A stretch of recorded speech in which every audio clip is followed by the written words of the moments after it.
गोड्डा जिले में एक भी नर्सिंग कॉलेज सरकारी नहीं है। मैं बहुत जल्द गोड्डा को महोदय नर्सिंग कॉलेज की सौगात में दूंगा। इस सेशन में वो प्रारंभ करेंगे कि नहीं, इसका सटीक उत्तर हो नहीं करेंगे तो हम थोड़ा हाथ पकड़ के करा सकते हैं। मेरा और प्रदीप जी का मामला था।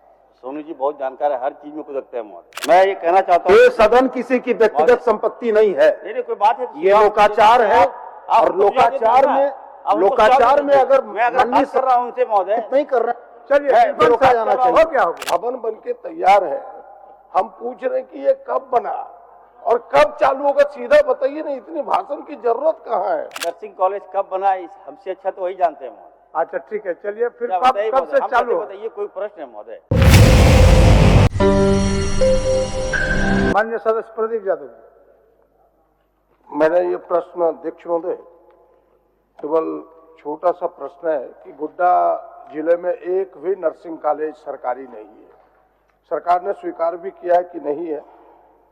सरकार ने यह भी स्वीकार किया कि भाई बच्चों को प्राइवेट नर्सिंग कॉलेज में पढ़ना पड़ता है और आपके ध्यान में भी होगा कि दोनों की फी में कितना अंतर है। हमने कहा कि भाई सरकार यह भी मान रही है कि वह नर्सिंग कॉलेज बन के तैयार है। हमें सरकार केवल दो प्रश्नों के उत्तर दे कि वह कब बना और कब तक चालू होगा, केवल इतना बता दें। बस यही दो छोटे छोटे प्रश्न। माननीय मंत्री जी, प्रदीप जी का जो प्रश्न है महोदय कि क्या ये बात सही है कि गोड्डा जिला में एक भी सरकारी नर्सिंग कॉलेज नहीं है महोदय? ये मैं स्वीकार करता हूँ महोदय, वहाँ कॉलेज नहीं है। निश्चित तौर पर वहाँ कॉलेज होना चाहिए था। और प्रदीप जी काफ़ी अनुभवी विधायक रहे हैं महोदय, और हमें लगता है कि कितने 4 बार के विधायक रहे हैं, 5 बार के महोदय, और 5 बार की विधायक हैं, उसके बाद भी वहाँ कॉलेज नर्सिंग कॉलेज नहीं है महोदय। तो निश्चित तौर पर मैं कहूँगा महोदय कि मैं बहुत जल्द गोड्डा को महोदय नर्सिंग कॉलेज की सौगात में दूंगा महोदय। दूसरा है महोदय, राज्य में महोदय लगभग 14 नर्सिंग संस्थाओं को संचालन हम लोग कर रहे हैं महोदय, 14 कर रहे हैं महोदय। कल्याण विभाग के अंतर्गत महोदय प्रज्ञा फाउंडेशन महोदय, और सुन लीजिए और कुछ एक जवाब समझने का प्रयास कीजिए ना। सौगात की जरूरत नहीं है, कॉलेज बन के तैयार है। आपने स्वीकार भी किया है। प्रश्न को पढ़िए जो उत्तर आपने लिखा है।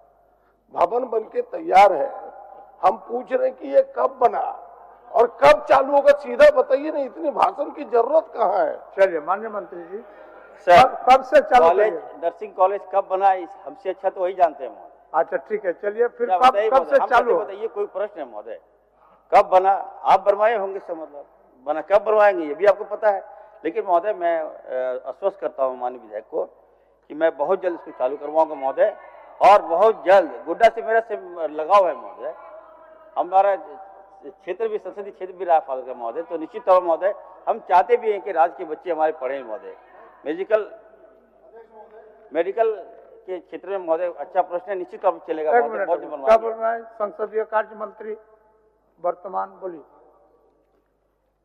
पता नहीं क्यों ये प्रतीत होता है कि ऑब्जेक्टिव सवाल भी नहीं आ रहे हैं, ऑब्जेक्टिव जवाब भी नहीं आ रहे हैं। मेरा आपके माध्यम से आग्रह होगा माननीय मंत्री से कि ऑब्जेक्टिव जवाब होने चाहिए। ये कटाक्ष की भाषा उचित नहीं है सदन में। चलिए, तो मैं निश्चित रूप से आपके माध्यम से जरूर आग्रह करूंगा कि ऑब्जेक्टिव जवाब दीजिए, और ऑब्जेक्टिव जवाब मर्यादा पूर्वक होना चाहिए। माननीय मंत्री जी, सर सोनू एक मिनट, वो उतना काउंटर करने की आवश्यकता नहीं है। माननीय विधायक प्रदीप यादव जी पूछे कब खुलेंगे, आप कब खुलेंगे? खुल जाएगा मार्च के बाद, इतना बता दे, बता दीजिए, काफी है, इससे आगे जाने की जरूरत ही नहीं है। नहीं, उनका सुझाव ठीक है, ऑब्जेक्टिव में बोलिए। सर मेरा और प्रदीप जी का मामला था। सोनू जी बहुत जानकार है, हर चीज में कुदकते हैं महोदय। लेकिन चलिए, मुझे कोई आपत्ति नहीं है महोदय। मैं ये कहना चाहता हूँ, ये सदन किसी की व्यक्तिगत संपत्ति नहीं है। नहीं कोई बात है, ये लोकाचार है और लोकाचार में अगर मैं बात कर रहा हूँ उनसे महोदय नहीं कर रहे, चलिए रोका जाना चाहिए। क्या हो गया? कब? मार्च में? हर चीज में महोदय अच्छा नहीं लगता मार्च में जी महोदय। मैं बहुत जल्द मैं वहाँ पे नर्सिंग कॉलेज चालू करवा दूंगा। चलिए प्रदीप जी, इसको टालिए मत अध्यक्ष। मुझे कितना सटीक सवाल है कि भाई ये अगले सेशन में होगा कि नहीं। अगर सरकार सक्षम नहीं है तो अगले सेशन में नहीं होगा, अगले साल बाद होगा। हम तो केवल इतना जानना चाह रहे हैं और हमें लगता है कि बस आग्रह होगा। मैं सोनू जी को धन्यवाद देता हूं कि आपने सदन की मर्यादा को ख्याल रखते हुए अपने वक्तव्य को दिया है।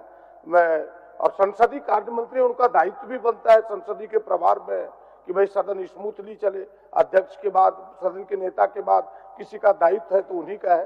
तो उन्होंने सदन को स्मूथली चलाने के लिए जो आग्रह किया है, मैं हृदय से धन्यवाद देता हूं और इनसे आग्रह चाहता हूं कि इस सेशन में वो प्रारंभ करेंगे कि नहीं, इसका सटीक उत्तर हो। नहीं करेंगे तो हम थोड़ा हाथ पकड़ के करा सकते हैं। चलिए करेंगे कि नहीं ये बताएं। महोदय देखिए, मैं पहले भी कहा हूं कि प्रदीप जी काफी अनुभवी सदस्य रहे हैं और मैं बहुत जल्द महोदय 6 महीना के अंदर महोदय, मैं 6 महीना के अंदर हम इसको दिखवा के हम चालू करवाएंगे महोदय, अगर बिल्डिंग बन गया है तो।